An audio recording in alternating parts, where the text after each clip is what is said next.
नमस्कार मित्रांनो, माझं नाव श्रीधर विनायक गोडबोले आणि तुम्हा सगळ्यांचं स्वागत आहे आपल्या चॅनलमध्ये, ज्याचं नाव आहे अड्डा आनंदाचा.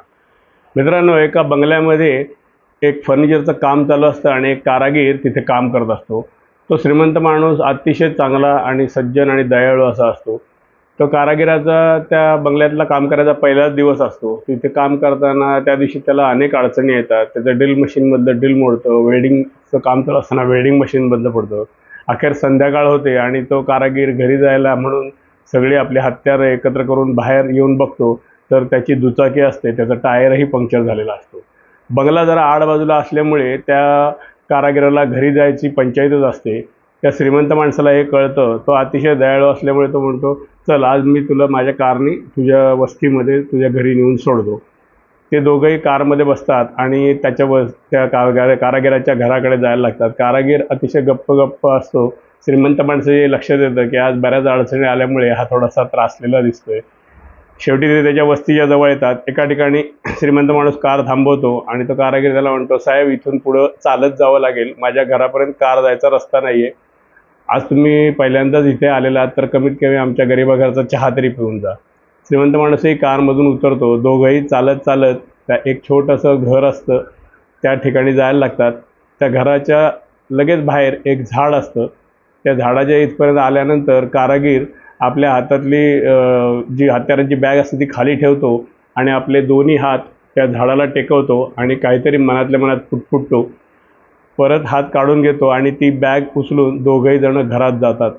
आणि श्रीमंत माणसाला अतिशय आश्चर्य वाटतं, कारण घरात जाता क्षणी त्या कारागिराचा मूड एकदम चेंज झालेला असतो. तो अतिशय आनंदाने आपल्या बायकोला हाक मारतो आणि म्हणतो, अगं आपलं ज्यांच्या बंगल्यात काम चालू आहे ते साहेब आज मला सोडायला आलेले आहेत, तर त्यांच्यासाठी चहा ठेव. तेवढ्यात त्या कारागिराची 2 मुलं लहान त्याला येऊन बिलगतात. तो त्या दोघांशी पण अतिशय प्रेमाने बोलतो. त्यांना खिशातून काढून चॉकलेट आणि इतर खाऊ देतो आणि अतिशय प्रसन्न अशा वातावरणामध्ये ते चहा घेतात. आणि चहा घेऊन झाल्यानंतर कारागीर स्वतःच्या बायकोला म्हणतो की मी साहेबांना परत गाडीपर्यंत सोडून येतो. दोघंही बाहेर पडतात.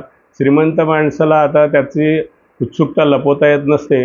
त्या झाडाच्या इथून पुढे आल्यानंतर तो त्या कारागिराला विचारतो की हे जे झाड आहे तुझ्या घराच्या बाहेरचं, ह्याला तू जाताना दोन्ही हात टेकवलेस आणि काहीतरी पुटपुटलास आणि मी बघितलं की आत गेल्यानंतर तुझा मूड एकदम चेंज झाला, तर हे झाड काय जादूचं आहे का? कारागीर त्याच्यावर हसतो आणि म्हणतो, साहेब ते झाड होय, ते जादूचं झाड नाही, तर ते माझं अडचणींचं झाड आहे. हे ऐकल्यावर श्रीमंत माणसा अजूनच बुचकळ्यात पडतो. त्याला काहीच कळत नाही. तो परत विचारतो, म्हणजे काय, मला नक्की कळलं नाही. त्याच्यावर कारागीर हसून म्हणतो, साहेब आता तुमच्या घरी तुम्ही पाहिलंतच, मी आज तुमच्या घरी कामाला आलो होतो. तिथे मला अनेक अडचणी आल्या. ड्रिल तुटलं, वेल्डिंग मशीन बंद पडलं, बाहेर आल्यानंतर टायर पंक्चर झालेला होता. असं रोज मी जिथं कुठं कामाला जातो तिथे काही ना काहीतरी अडचणी येतच असतात. पण त्या अडचणी मी माझ्या घरच्यांवर, माझ्या मुलांवर आणि माझ्या बायकोवर तर लादू शकत नाही. म्हणून मी घरी येताना ते जे झाड आहे त्या झाडाला दोन्ही हात टेकवतो आणि माझ्या सगळ्या अडचणी त्या झाडावरती टांगून ठेवतो आणि परमेश्वराकडे प्रार्थना करतो की तू या अडचणींची आजच्या रात्रभर काळजी घे. आणि मी घरात जाऊन अतिशय फ्रेश मूडमध्ये माझा उरलेला दिवस घालवतो आणि दुसऱ्या दिवशी सकाळी जेव्हा परत बाहेर पडतो तेव्हा त्या अडचणी परत माझ्या खांद्यावर घेऊन पुढे निघतो. आणि साहेब तुम्हाला आश्चर्य वाटेल की आदल्या दिवशी रात्री जेवढ्या अडचणी मी झाडावर ठेवलेल्या असतात त्यापेक्षा दुसऱ्या दिवशी सकाळी त्या घेताना अतिशय कमी झालेल्या असतात. ह्याच्यावर श्रीमंत माणूस आणि तो कारागीर दोघंही हसतात. श्रीमंत माणूस त्याच्या कारमध्ये बसून घरी निघून जातो.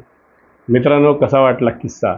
मित्रांनो, ही एक बोधकथा आहे ज्याला मॅनेजमेंटच्या भाषेमध्ये पार्किंग द प्रॉब्लेम असं म्हणतात. तो कारागीर एक्झॅक्टली तसंच करत असतो की कामावरून किंवा आपल्या प्रोफेशनल लाईफमधले प्रॉब्लेम हे आपल्या पर्सनल लाईफमध्ये येऊ नयेत ह्याच्यासाठी ते झाड हे एक प्रतीक म्हणून त्यांनी धरलेलं असतं आणि ज्याच्यावर तो ते प्रॉब्लेम पार्क करून ठेवत असतो.